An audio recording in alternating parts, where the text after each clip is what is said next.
In the book of Isaiah, God said, when the time comes to save you, I will answer your cries for help. When the time comes to save you, I will answer your prayers. God will not just answer you because you are crying. He will answer you because it is time. He will answer you because you are prepared to receive that thing He wants to give you. God is a loving God. You need to understand this thing.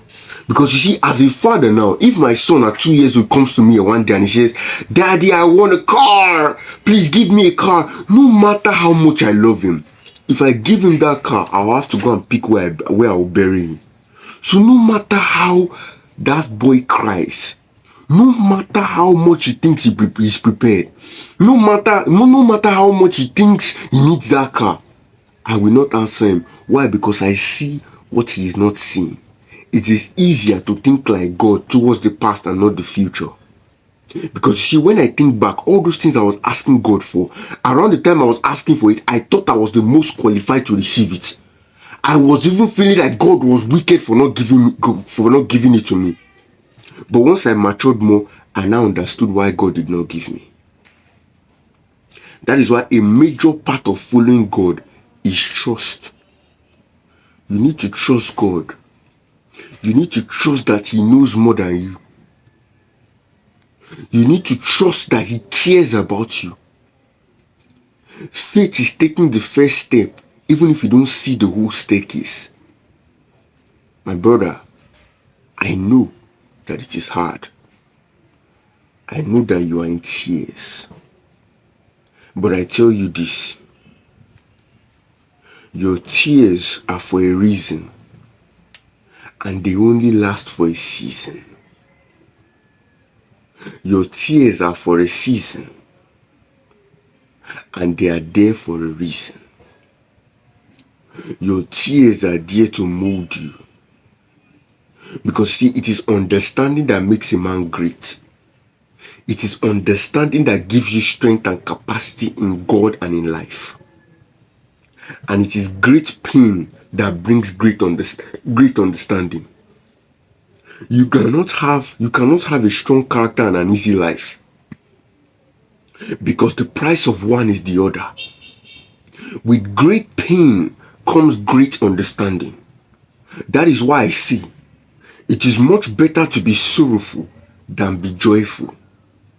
Because though pain and sorrow may mess up your face, it will sharpen your understanding. Think of the times that you learned the most lessons. Was it not when you were in pain?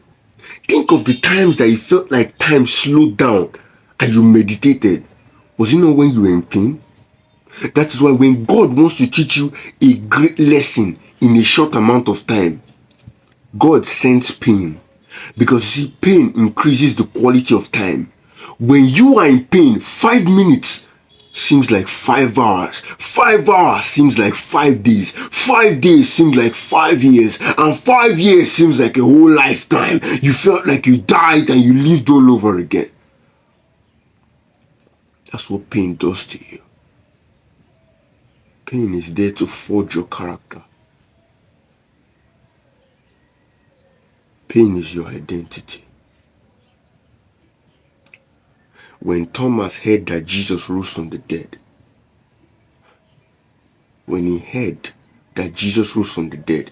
he said, except I put my hand inside the hole where the nail entered, I will not believe. Jesus passed through hell on earth. And the thing you must understand is that tough situations don't last, tough people do. That pain you are going through is not going to last. But that injury you have will eventually turn to a scar. And that scar will be your qualification.